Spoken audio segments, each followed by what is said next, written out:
And new tonight at 11, some parishioners in the Buffalo Catholic Diocese met earlier tonight to address several issues. Good evening, I'm Scott Levin. And I'm Mariella Stemler. As we've already reported, the diocese faces more than 800 sexual abuse lawsuits.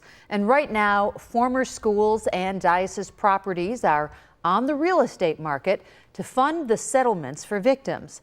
Tonight, some church leaders tell us it's affecting their collections too. The abuse claims and all that was ongoing, but what really affected us is COVID. People staying home, wearing masks, and not comfortable being around people.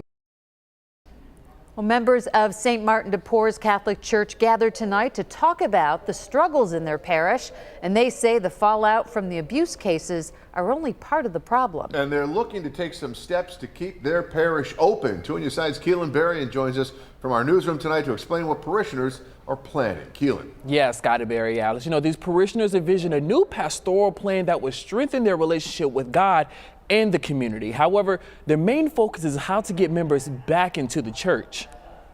African-American Catholic parishes in Buffalo are seeing a significant reduction in membership, and it's alarming to them. Black Catholics are few, but they have been here since the beginning of the Catholic Church. Friday night at St. Martin de Porres, current parishioners gathered looking for ways to increase membership.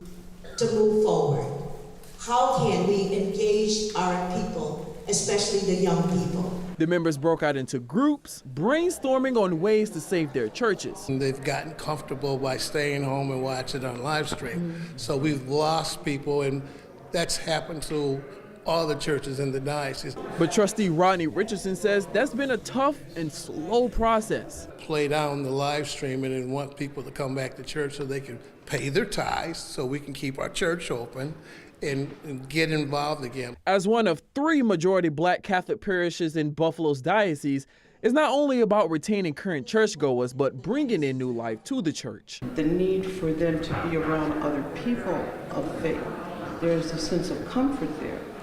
And if there was ever a time when we needed to have comfort, it's now. The Pew Research Center reports there are about 3 million Black Catholics in America. Well, about 6% of the Black population are Catholics. However, the problem goes far beyond Buffalo and Western New York. Recently, a conference of Black Catholics met in Maryland to discuss the issues they are facing in their own diocese. Most of your contemporary African American Catholics, they do not worship with people who look like them. We feel that we are needing to be heard, and we want to be at the table, not just in terms of doing gospel music, but at the leadership table. And many members gave their opinions. Some suggested focus on a common interest to unify Black Catholics in the diocese. It will bring more people back into the church. On your side in the newsroom, Keelan Berrien, Channel 2 News.